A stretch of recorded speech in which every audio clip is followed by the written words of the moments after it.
Hello student, मैं विनोद कुमार जावेद। मेरे YouTube channel और एटीएस के ऑनलाइन क्लासेस में आपका स्वागत है। हम पढ़ रहे हैं 12th साइंस ऑर्गेनिक केमिस्ट्री और इसके अंदर लेसन नंबर 15 पॉलीमर। ठीक है, पॉलीमर के बारे में हमने अध्ययन किया था और इसके अंदर हम पढ़ रहे थे कि बहुलक कैसे बनाया जाता है, बहुलकन की प्रक्रिया, बहुलीकरण की प्रक्रिया, किस प्रकार से बहुलक का फॉर्मेशन किया जाता है, किस प्रकार से बहुलक बनाया जाता है। तो उस बहुलक बनाने की विधियां यानी प्रक्रियाएं दो दो उनके प्रकार पढ़े थे हमने। उनमें पहला जो था वो था योगात्मक बहुलीकरण या बहुलकन, और उस योगात्मक बहुलीकरण या बहुलकन में हम मुक्त मूलक बहुलीकरण की प्रक्रिया के बारे में पढ़ रहे थे। मुक्त मूलक बहुलीकरण की प्रक्रिया के बारे में इससे नेक्स्ट वीडियो के अंदर था, पिछले वीडियो के अंदर था। तो उसके अंदर हमने पढ़ा था मुक्त मूलक बहुलीकरण की प्रक्रिया में ये 3 पदों में संपन्न होती है। पॉलीथीन का फॉर्मेशन कैसे होता है, तो 3 चरणों में संपन्न होता है, जिसमें पहला चरण हमने पढ़ लिया था श्रृंखला प्रारंभन का जो चरण था, पहला श्रृंखला प्रारंभन पद। उसके अंदर हमने प्रारंभिक पदार्थ का मुक्त मूलक में कन्वर्ट होना और फिर एथीन के साथ में उसका जुड़ करके एक बड़ी एकलक इकाई का फॉर्मेशन करना। ठीक, एकलक जो है उस सक्रिय एकलक का फॉर्मेशन करना, सक्रिय एकलक का निर्माण करना। फिर उसके बाद में जो सक्रिय एकलक बनी थी वो सक्रिय एकलक क्या करती है, अब श्रृंखला का संचरण करती है, अर्थात इस श्रृंखला को आगे बढ़ाती है। तो जो बना था उसको हम यहाँ पे लिख रहे हैं C6H5 पे CH2 सिंगल बॉन्ड CH2 और यहां पे क्या हो गया मुक्त मूलक। ये है सक्रिय एकलक, सक्रिय एकलक।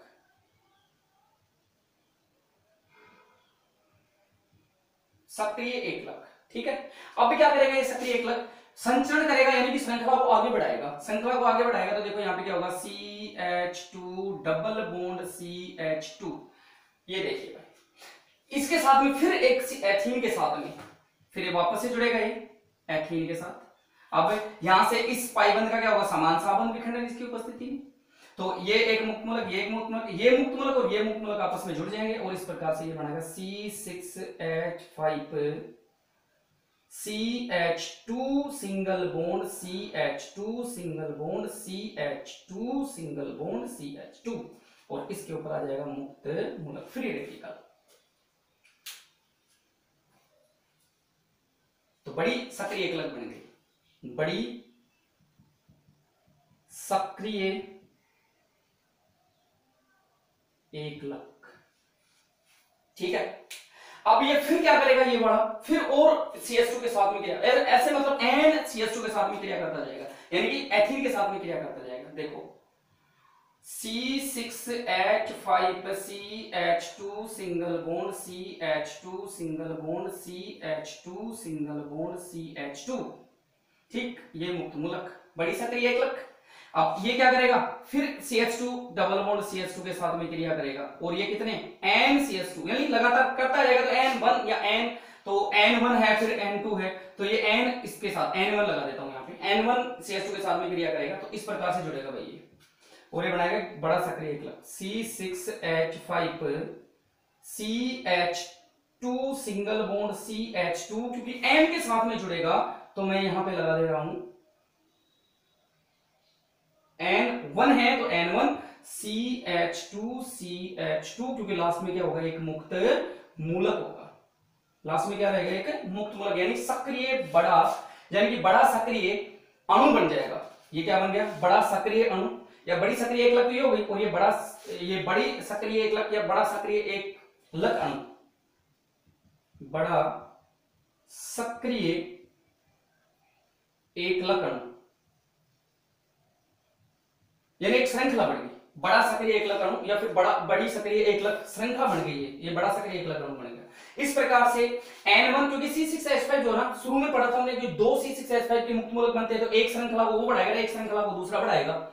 इस प्रकार से N1 और एक और बनेगी N2, इसी प्रकार की एक श्रृंखला और बनेगी, इसी प्रकार की एक श्रृंखला और बनेगी, वह लिख देता हूं यहां पे, इसी प्रकार की एक श्रृंखला और बनेगी C6H5 CH2 CH2,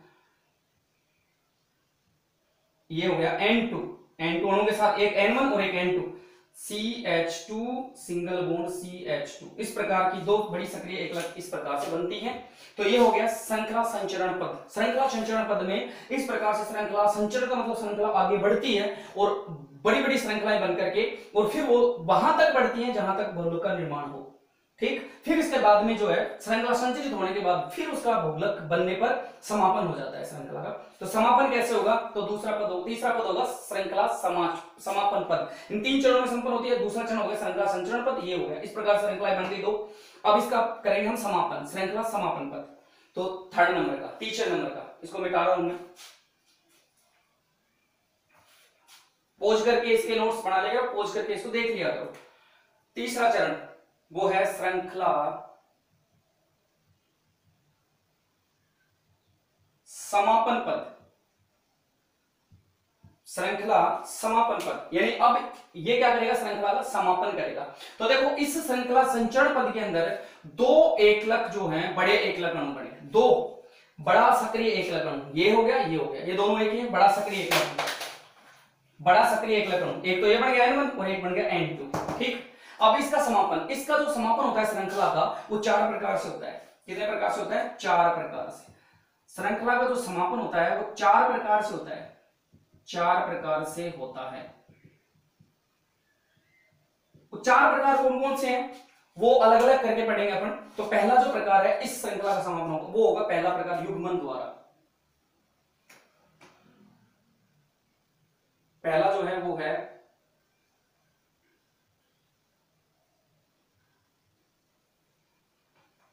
युग्मन द्वारा,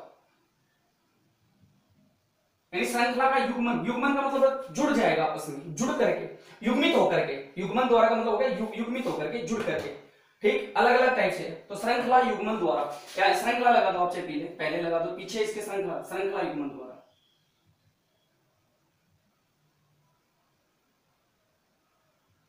युग्मन द्वारा, युग्मन हो जाएगा मतलब श्रृंखलाएं जुड़ जाएंगी, श्रृंखलाओं का युग्मन हो जाएगा, तो श्रृंखला युग्मन द्वारा। अब देखो ये 2 श्रृंखलाएं, इन दोनों को जोड़ेंगे अपन, इसलिए मैंने इसको छोड़ा, ये दोनों है 2 श्रृंखला, श्रृंखला युग्मन। अब देखो कैसे होगा, एक श्रृंखला ये ले ली N1 और एक श्रृंखला ये ले ली, दोनों के पास क्या है, मुक्त मूलक, ये रहा फ्री रेडिकल है। अब देखो एक श्रृंखला ये हो गई, समापन, युग्मन द्वारा समापन कैसे होगा, C6H5 CH2 CH2, यहाँ पे है N1, एक श्रृंखला तो ये हो गई, और एक श्रृंखला हो जाएगी N2, ठीक है, ये होगी। और CH2 सिंगल बॉन्ड CH2, ये मुक्त मूलक, प्लस CH2 मुक्त मूलक, CH2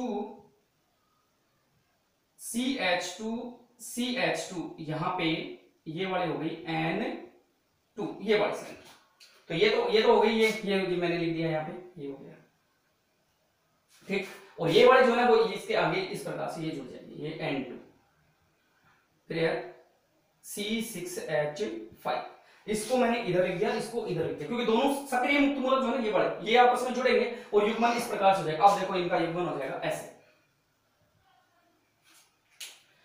ये मुक्त मूलक, ये मुक्त मूलक, इसके पास एक फ्री रेडिकल, इसके पास एक फ्री रेडिकल, दोनों आपस में जुड़ जाएंगे और इस प्रकार से ये बन जाएगा बहुलक C6H5 CH2 single bond CH2 N1, 2 श्रृंखलाएं आपस में जुड़ रही हैं, 2 श्रृंखलाओं में इसके अंदर क्या हो जाता है, युग्मन हो जाता है, जुड़ जाती हैं। तो ये मुक्त मूलक इसके मुक्त मूलक के साथ में एक कल बंद, यानी एक इलेक्ट्रॉन का साझा करके इस प्रकार से बना लेगा, और 2 श्रृंखलाएं आपस में युग्मित हो जाती हैं या जुड़ जाती हैं, इसे श्रृंखला युग्मन विधि भी बोलते हैं, या इसका समापन इस प्रकार से होता है N2C6H5।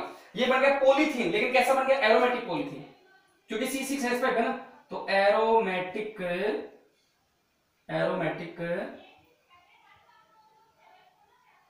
पॉलीथीन, एरोमेटिक पॉलीथीन हो गया ना, एरोमेटिक पॉलीथीन। तो ये है, आ गया। तो इस प्रकार से श्रृंखला का युग्मन हो गया, और यहाँ पे पॉलीथीन का फॉर्मेशन, एरोमेटिक इसलिए क्योंकि C6H5 है, इसलिए एरोमेटिक हो गया। तो ये श्रृंखला इस प्रकार से समापन हो गया। तो युग्मन द्वारा इसमें 3 प्रकार और बचे, तो नेक्स्ट वीडियो के अंदर पढ़ेंगे उस प्रकार को। तो आई होप आपको वीडियो समझ में आया होगा, पसंद आया होगा। यदि आपको वीडियो समझ में आया है, पसंद आया है, तो अपने दोस्तों को शेयर कीजिए, लाइक कीजिए, कमेंट कीजिए। जिसने चैनल को सब्सक्राइब नहीं किया है तो मेरे चैनल विनोद केमिस्ट्री क्लब को सब्सक्राइब कर लीजिए, ठीक है। Thank you.